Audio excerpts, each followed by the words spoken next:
এখন পুষ্পা 2 এর গান আসার পর না চায়ের কাপ জিনিসটা ট্রেন্ডিং হয়ে গেছে। কি ভাবছেন হঠাৎ চায়ের কাপের গল্প কেন আসলো? আসলে নাথিং কোম্পানি এই দুটো চায়ের কাপ আর তার সাথে সাথে এই দুটো জিনিস পাঠিয়েছে। যদিও এগুলো পাঠিয়েছিল কিন্তু একটা বক্সের মধ্যে, এই বক্সটার মধ্যে। আপাতত কাপগুলো সরিয়ে রাখি, বক্সটা আপনাদের দেখাই। বক্সের মধ্যে আমরা দেখতে পাচ্ছি একটা কাগজ আছে যেখানে লেখা নাথিং ফোন 2A। অলরেডি আমার কাছে তো নাথিং ফোন 2A আছে এবং এটা আমি ইউজ করছি প্রায় 2 মাস হতে চললো বোধহয়। তাহলে আবার এটা কি পাঠালো? দেখা যাক কি আছে। একটা বক্স, নিশ্চয়ই এটার কিছু বিশেষত্ব থাকবে। আমি এটা খুলে ফেলি। বক্সের মধ্যে সেই চার্জিং কেবল আর চার্জার তো নেই। এবার ফোনটা দেখা যাক কি বলছে। ফোনটা খুলিয়ে দাও। ওহো, এনভায়রনমেন্ট ফ্রেন্ডলি প্যাকেজিং, কোথাও কোনো প্লাস্টিক ইউজ করা হয়নি। আচ্ছা, নাথিং কোম্পানি ব্লু কালারের নাথিং ফোন 2A বার করেছে।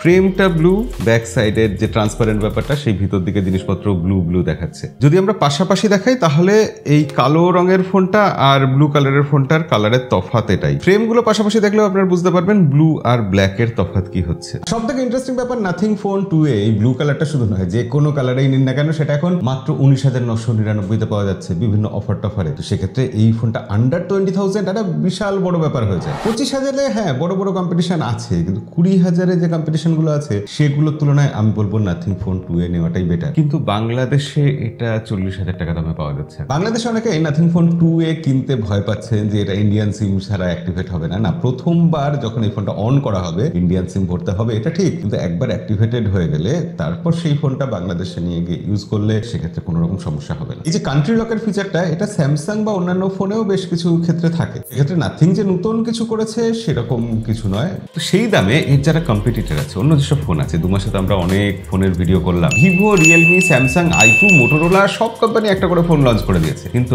আমার এখন মনে হচ্ছে এই এত ফোন দেখার পর যে এই প্রাইস সেগমেন্টে নাথিং ফোন 2A আমাদের স্পেশাল কিছু দিচ্ছে, এমন কিছু দিচ্ছে যেটা অন্য কোনো কোম্পানি দিতে পারছে না। সবাই নানা রকম হাইপ তৈরি করছে। নাথিং ফোন 2A যখন এসেছিল তখনও হাইপ বিল্ড হয়েছিল, কিন্তু হাইপ যদি আমরা সরিয়ে রাখি তাহলে বাস্তব ছবিটা হচ্ছে যে নাথিং ফোন 2A এই গত 2 মাসে আমাকে এটাই বুঝিয়েছে যে এই ফোনটার উপর কেন ভরসা রাখা যায়। এমনিতে এই ফোনটার ভালো দিক কি খারাপ দিক কি সেগুলো তো আমরা জানি। নাথিং এর স্পেশাল ডিজাইন, পিছনে গ্লিফ লাইট, ডিসপ্লেটা খুবই ভালো, থিন বেজেল আছে। ক্যাজুয়াল পারফরমেন্সের জন্য মানে টুকটাক ডে টু ডে লাইফে চালানোর জন্য এর প্রসেসরও ঠিকঠাক। সব থেকে বড় কথা নাথিং এর ইউআই অসাধারণ ইউআই। কিন্তু খারাপ যেগুলো, যে এই ডিজাইনটা অনেকেরই পছন্দ নয়, পিছন দিকে প্লাস্টিক আছে, ফিঙ্গারপ্রিন্ট চলে আসে, ওয়্যারলেস চার্জিং এর মতো প্রিমিয়াম ফিচার গুলো নেই, স্পিকার মোটামুটি, ক্যামেরাও খুব ভালো এরকম নয়। আসলে নাথিং 2A যেটা করেছে ক্ষেত্রেই একদম এক্সট্রাঅর্ডিনারি অসাধারণ কিছু করার চেষ্টা করেনি, কিন্তু তারা সবকিছুতেই ভালো করার চেষ্টা করেছে। মানে আপনি যদি 10-এর মধ্যে নাম্বার দিতে চান তাহলে নাথিং 2A প্রতিটা ডিপার্টমেন্টেই হয় 7 নইলে 8 নইলে 9 পাবে। কোনোটাতেই 10-এ 10 পাবে না, আবার কোনোটাতে 10-এ 5 পাবে না। কেন, কিভাবে, কি ব্যাপার সেগুলোই তো ভিডিওতে বলবো। তো প্রথম পয়েন্ট এটাই, আমি এক্সপিরিয়েন্স করতে গিয়ে দেখেছি যে এই ফোনটা যে ডিসপ্লে, অ্যামোলেড ডিসপ্লে, 120 হার্টজের ডিসপ্লে, এবং সেই ডিসপ্লেটার কোয়ালিটি নিঃসন্দেহে খুবই ভালো। এই দামে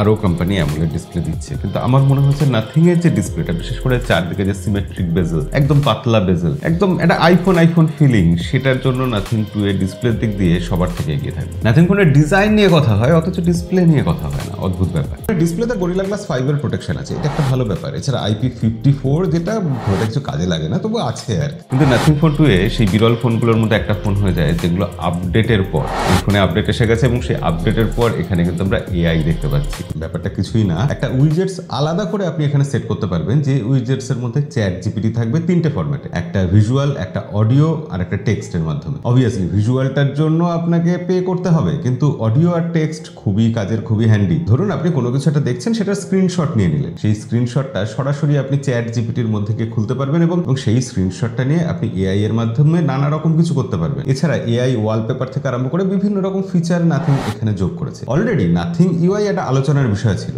তাদের সেটা ইউএসপি ছিল যে এত ভালো তারা ইউআই দিচ্ছে, পরিষ্কার অথচ দেখতে সুন্দর, এত সুন্দর ডিজাইন তার মধ্যে। সেটা দেখে শুধু ইউআই এর জন্যই অনেক লোক এই ফোনটা নিত। আপনাকে হার্ডওয়্যার দেখাতো না, আপনাকে কোনো কিছুতে এক্সিলেন্ট কিছু দিত না, পারফরমেন্স দেখাতো না। নাথিং ফোন 2A আপনাকে দিত এক্সপিরিয়েন্স। আর এই যে দিত বলছি, মাত্র 2 মাস তো হলো ফোনটা লঞ্চ হয়েছে। এই 2 মাসের মধ্যে এই ফোনটাতে অনেক কিছু উন্নতি করেছে নাথিং। যেমন এই ফোনে অনেক রকম গ্লিচ ছিল, আগে ফ্লিকারিং ইস্যু মাঝে মধ্যে দেখা যাচ্ছিল যখন লক স্ক্রিন থেকে আমরা কোনো অ্যাপ লঞ্চ করছিলাম। এখন সেটা তারা ফিক্স করে দিয়েছে। লক স্ক্রিন উইজেটস কখনো কখনো গায়েব হয়ে যাচ্ছিল, সেই জিনিসটাও তারা কিন্তু এখন ফিক্স করে দিয়েছে। এমনকি লক স্ক্রিন ওয়ালপেপারেও কখনো কখনো সবকিছু ব্ল্যাক হয়ে যাচ্ছিল, কোনো ওয়ালপেপার দেখা যাচ্ছিল না, সেই জিনিসটাও তারা ফিক্স করে দিয়েছে। এরকম প্রচুর ছোট ছোট গ্লিচ ছিল, সেই গ্লিচগুলো তারা কিন্তু সফটওয়্যার আপডেটে যতটা সম্ভব ফিক্স করার চেষ্টা করেছে। নাথিং 2 এর যখন আমি প্রথম ভিডিও বানিয়েছিলাম বলেছিলাম যে হ্যাঁ, নাথিং কোম্পানি চেষ্টা করে নিয়মিত আপডেট দিয়ে দিয়ে ফোনটাকে সত্যি ভালো ফোন বানিয়ে দেয়, যেটা নাথিং ফোন 1 এর ক্ষেত্রে আমরা দেখেছিলাম। নাথিং 2A নাথিং কোম্পানির সবথেকে কম দামি ফোন, কিন্তু এই ফোনটা তারা অবহেলা করেনি, এখানেও নিয়মিত আপডেট দিচ্ছে এবং আপডেটে উন্নতি হচ্ছে। যেরকম ক্যামেরাতে উন্নতি দেখতে পাচ্ছি, আমি বলবো না একবারও যে ক্যামেরা দুর্ধর্ষ হয়ে গেছে, কিন্তু ক্যামেরা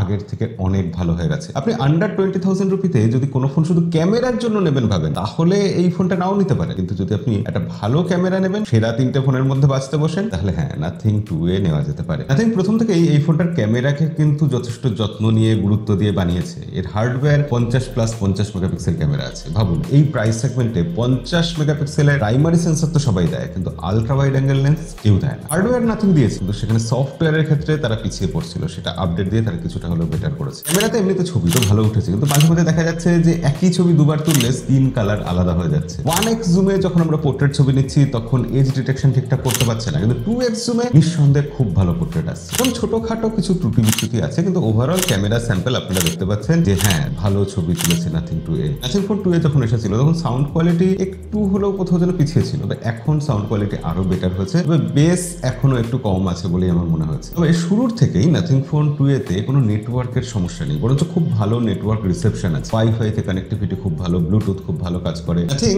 এই ফোনেও এনএফসি দিয়ে দিয়েছে এবং ভালো কাজ এটাই করেছে যে পুরো ব্যাক প্যানেলটা প্লাস্টিক হওয়া সত্ত্বেও তারা এনএফসিটা ক্যামেরা বাম্পের ঠিক পেছনে দিয়ে দিয়েছে, এনএফসি কয়েল যেটা থাকে। হ্যাঁ, ইউএসবি টাইপ সি পোর্ট যেটা আছে সেটা ইউএফএস 2.0, সেটা 3.0 হলে অবশ্যই ভালো হতো, সেটা তো হার্ডওয়্যার, সেটাতে তো আর উন্নতি করার জায়গা নেই। কিন্তু যেখানে উন্নতি করার জায়গা ছিল, অর্থাৎ 5G VoNR, সেটা কিন্তু নাথিং এখানে ইমপ্লিমেন্ট করে দিয়েছে। মানে আগেও যেটা ছিল সেটাতে মাঝে মাঝে আসতো, মাঝে মাঝে চলে যেত, জিনিসটা কনস্ট্যান্ট বা স্টেবল ছিল না, এখন কিন্তু এটা স্টেবল হয়ে গেছে। এবার এই ফোনের সবথেকে দুর্বল দিক যেটা, আসলে এখানে মিডিয়াটেক ডাইমেনসিটি 7200 প্রো প্রসেসর আছে। প্রো সরিয়ে দিন, এমনি এই প্রসেসরটা একটা পুরনো প্রসেসর এবং এই প্রসেসরটা ডে টু ডে লাইফে ঠিকঠাক কাজ করে, কিন্তু এই প্রসেসরের উপর আপনি খুব প্রেশার দেবেন, গেম প্লে করবেন, এটা এরকম প্রসেসর একেবারেই না। ইন্ডিয়াতে 20,000 রুপি বা বাংলাদেশে 40,000 টাকায় অন্যান্য কোম্পানি যেরকম প্রসেসর দিচ্ছে, নাথিং তার থেকে খুব খারাপ দিয়েছে আমি বলবো না। তবে হ্যাঁ, এই ফোনটা যতটা ভালো ফোন, সেই তুলনায় এই ফোনের তুলনায় প্রসেসরটা বোধহয় দুর্বলতম দিক। এই প্রসেসর দিয়ে আমরা বিজিএমআই বা অন্যান্য গেম টেম খেলেছি যখন, মোটামুটি ওই